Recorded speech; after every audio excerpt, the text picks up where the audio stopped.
तिकडे मुंबईतील होर्डिंग दुर्घटनेवरून सध्या राज्याचं राजकारण तापलंय। भाजपसह महायुतीनं या दुर्घटनेवरून माजी मुख्यमंत्री उद्धव ठाकरे यांना घेरण्याचा प्रयत्न केलाय। त्यानंतर ठाकरेंच्या सेनेनं सुद्धा सत्ताधाऱ्यांवर पलटवार केला आणि त्यामुळेच हा मृत्यूचा सापळा ज्या वेळेला कोसळला त्यानंतर आता आरोप प्रत्यारोपांची राळ उठली आहे।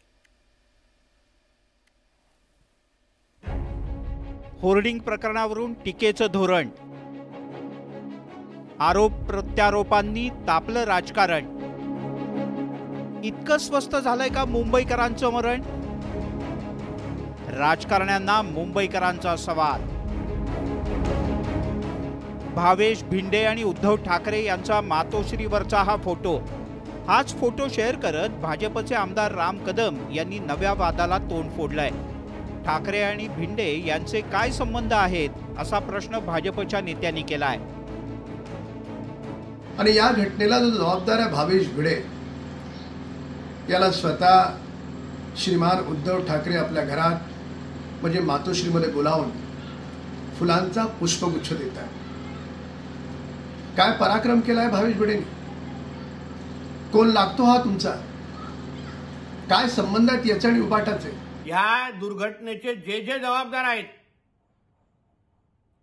जे भावेश भिंडेचे पार्टनर आहेत, त्या सगळ्यांवर एफआयआर व्हावी, चौकशी व्हावी आणि त्यांना संबंधितांना लवकरात लवकर अटक करावी अशी मागणी मी या निमित्ताने करतो।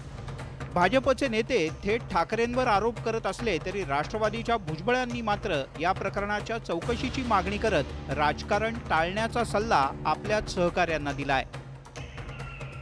आणि अशा अनेक लोक जे असतात, हे जे व्यापारी असतात, धंदेवाईक, ते नेहमी आमच्याकडे सुद्धा येतात, पुष्पगुच्छ घेऊन, काहीतरी मिठाई घेऊन फोटो काढतात। माझ्याकडे तर कोणी पण येते फोटो काढतं, मी नाही म्हणू शकत नाही आता कोण आहे, काय आहे, आपला कार्यकर्ता आहे की नाही हे सुद्धा कधी कधी लक्षात येत नाही। आणि मग अशी लोक असले सगळ्यांकडे त्यांचे फोटो असतात, तर त्याच्यावरून काय इन्फ्लुअन्स काढणं हे योग्य आहे असं मला वाटत नाही। काय आपण त्याच्यात राजकारण आणण्याचा काही प्रयत्न करू नये। घाटकोपर होर्डिंग प्रकरणात सत्ताधाऱ्यांच्याकडून ठाकरेंना घेरण्याची तयारी सुरू असताना ठाकरे गटानंही या प्रकरणात सत्ताधाऱ्यांना जबाबदार धरत पलटवार केलाय। होर्डिंग, बेकायदेशीर होर्डिंग हा मुंबईला लागलेला शाप आहे। गेल्या 2.5-3 वर्षापासून मुंबईमध्ये कोणाचंही राज्य नाही, ना शिवसेनेचं ना कोणाचं।